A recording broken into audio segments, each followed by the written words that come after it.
Hi folks, and welcome to today's video, which is a really exciting unboxing video because I've got to unbox today the Real FX Disney Stitch puppet.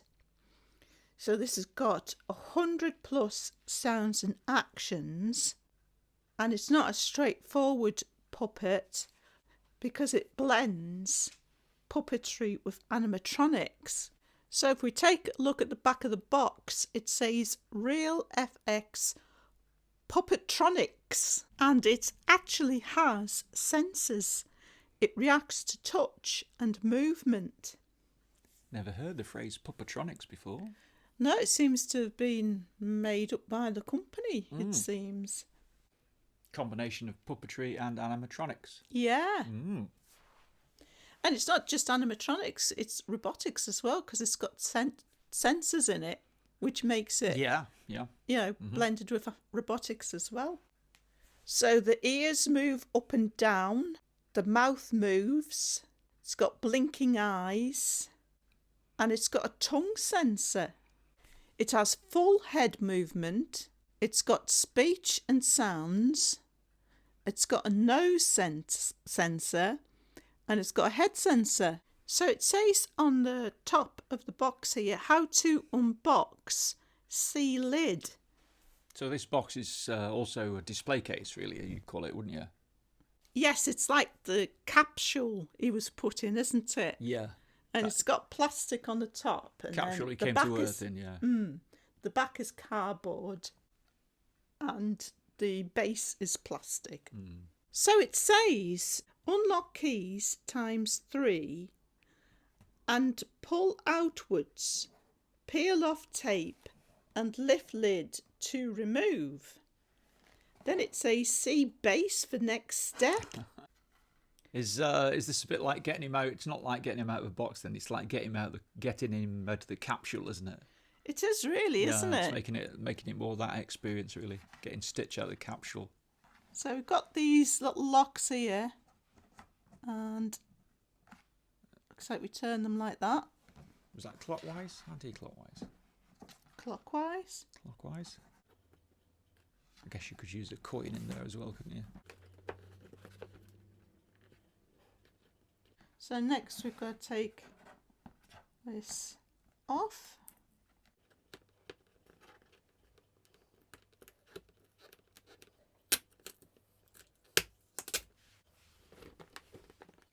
And the other sticky label off. And then we should be able to remove the lid. Do you have to pull those keys out, maybe?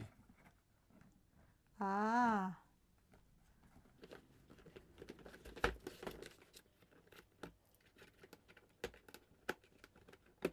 Okay. Yes, it's coming. Is it coming off? Yes, it's come off.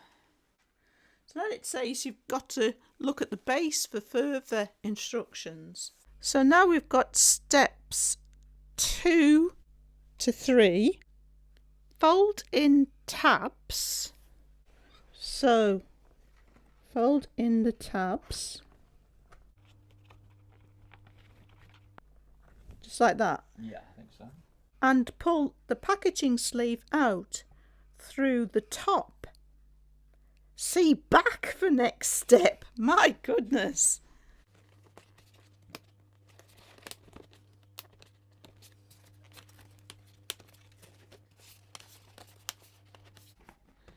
I can see it's sort of moving now. So, pull it out like that.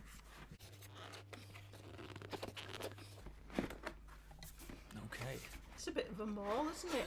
I suppose they've done it like this so that you're not going to spoil the packaging, so that you can use it as a display case. Yeah, I think so. That's why it's gone through this sort of very in-depth. Yeah, because you're sort of taking something apart rather than tearing it, the packaging off. Yeah, so you don't spoil the packaging. So that was the step where you slid off the clear plastic. So we've got some instructions. Unlock keys and pull outwards. remove the product. So that's these two keys here.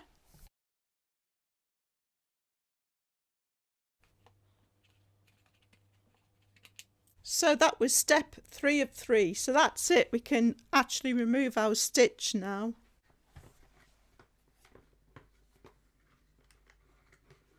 He just sort of unhooks.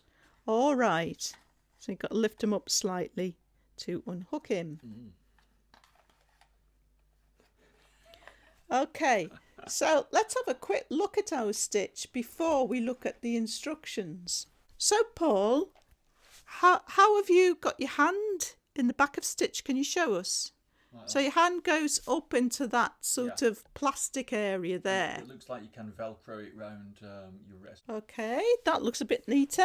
My thumb falls naturally underneath the bit that's operating his mouth like this. I mean, this is right without looking at the instructions, and I can feel that my fingers are falling on top of some levers inside. So my forefinger. Oh, look at the ears. My forefinger hand does that. I think it's just because his arm's fast. So that's my forefinger operating that lever, and that's my little finger, and the other finger next to it operating the eyes. So I've got the instructions. This is all the instructions consist of. All right. It's just sort of the same thing, put in different languages. Yeah.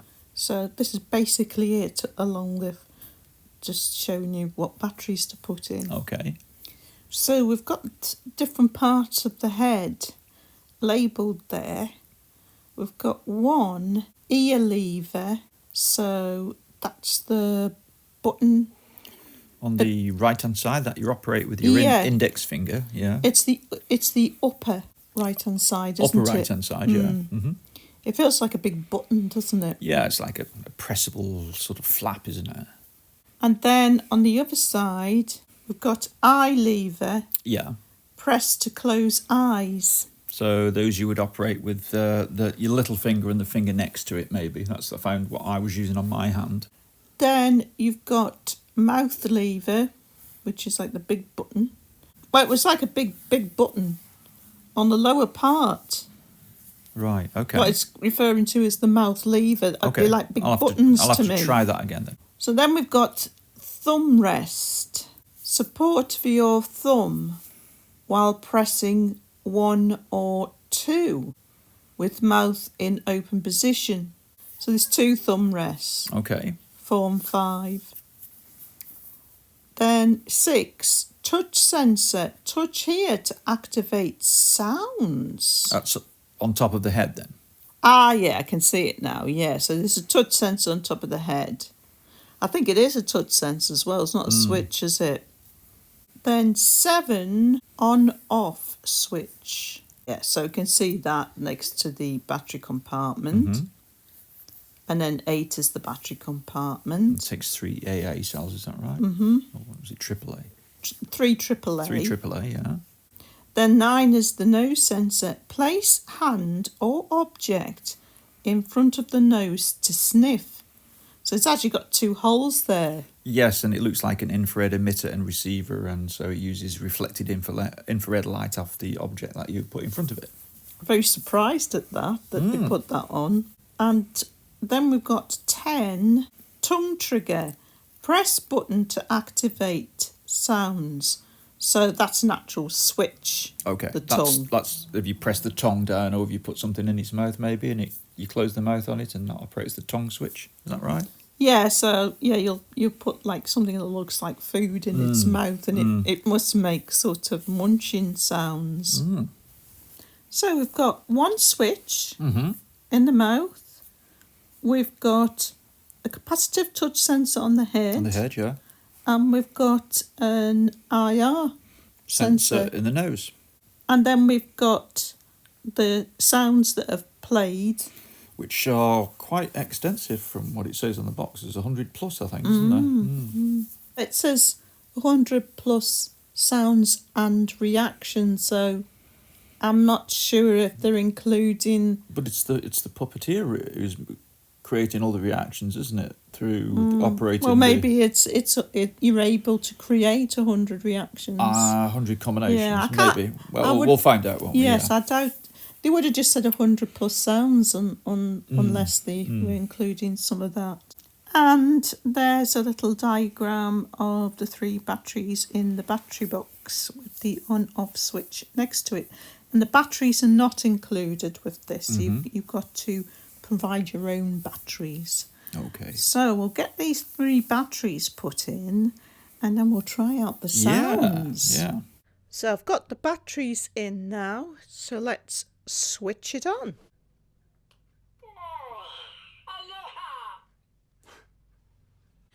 So we're going to try out the 3 sensors first without having Stitch on our hand operating the levers.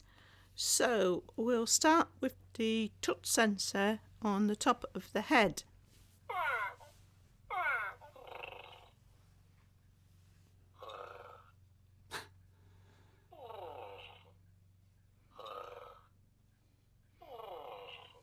So he makes a purr. Okay. Or is that a growl? It sounds more like a growl when you do it.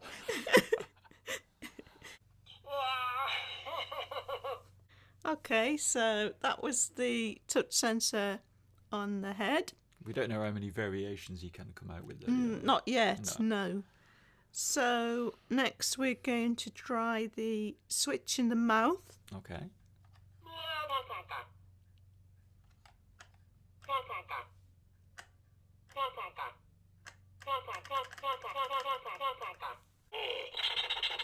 I'm just trying to get you to sit up. Well, try using the infrared in the nose next. Okay. So that's like sniffing. Was it? We'll try the levers now. Okay. With the sounds. Right. So he makes different noises when you're operating the levers. So when you've got the hand in, yeah. That's brilliant. Yeah. So I understand what they mean now about combining animatronics with puppetry. That's brilliant. Puppetronics. Puppetronics, yeah.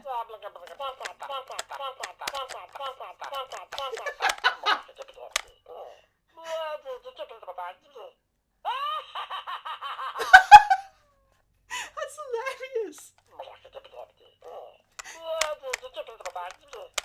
So when I'm moving the mouth, it's making him make sounds.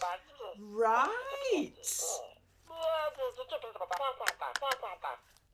And do I close the eyes? What happens?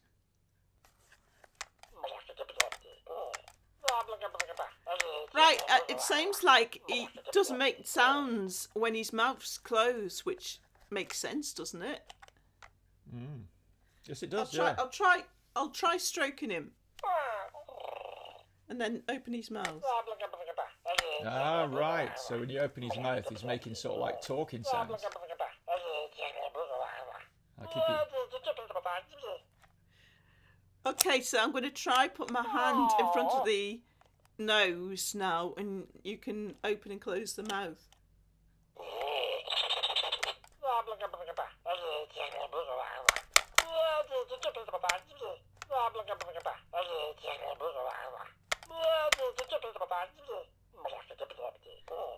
Seems.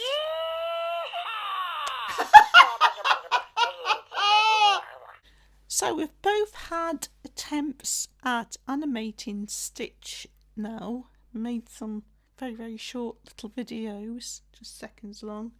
So we'll show you those videos before we give some concluding remarks on Stitch.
I think Rocket was the real star in the last I think so, bits, wasn't she?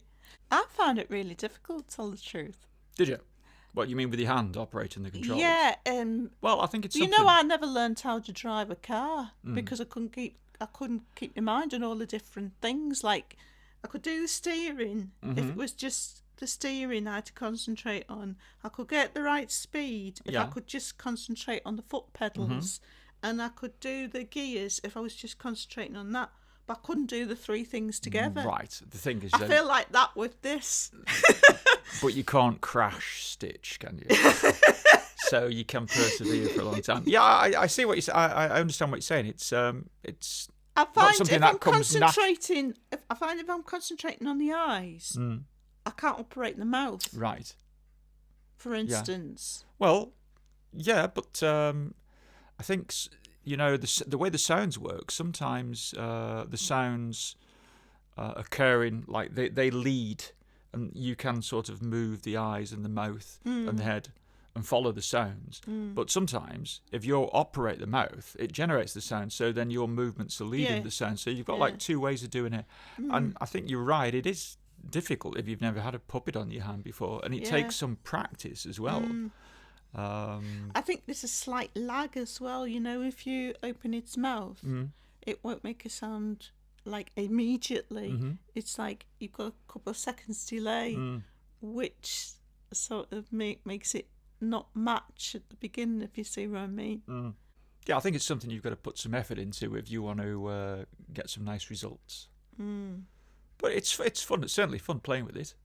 Oh yeah, it's a nice, well-made character puppet of Stitch, and it's the first thing I think I've seen that actually tries to combine a puppet with sounds and sensors. So yes, it's pretty damned interesting, really. Yeah. You noticed as well that the top teeth, they like spring-loaded.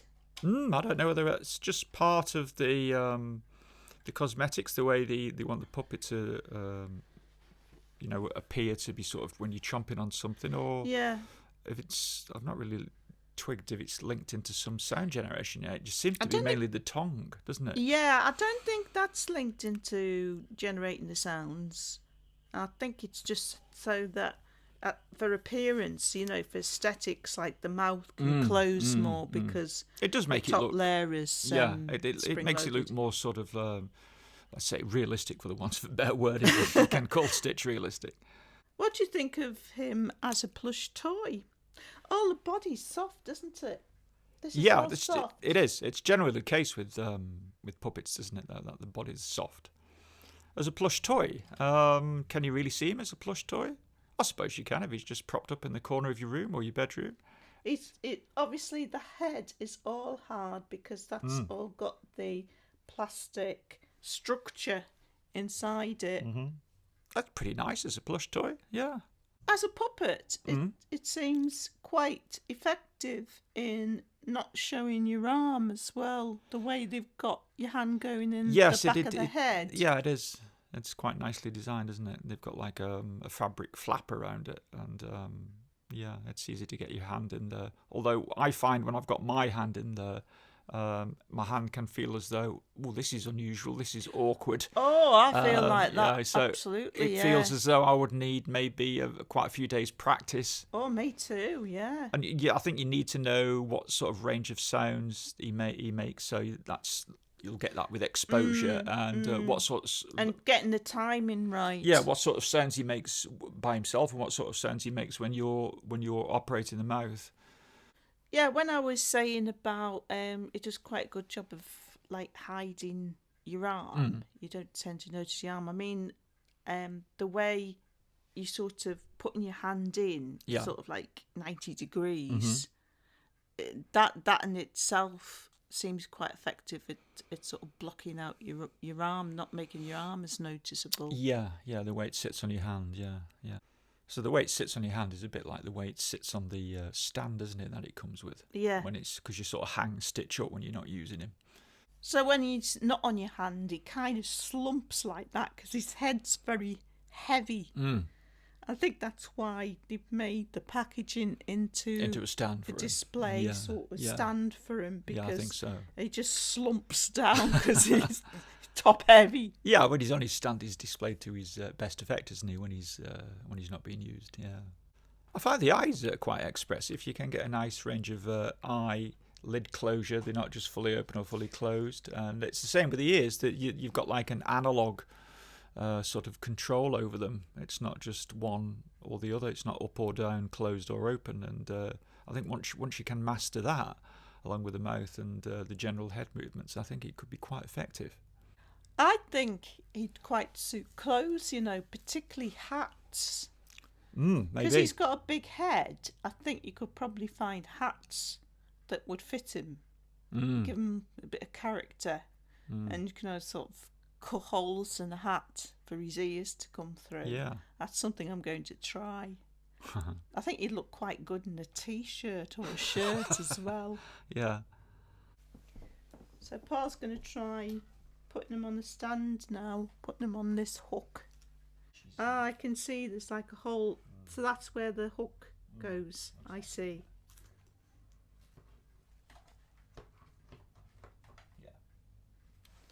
So it goes on quite easy then. So his feet are sort of almost dangling in the air, and he is firmly on the box. That's nice. And I guess you could slide his capsule door back on if you wanted to as well.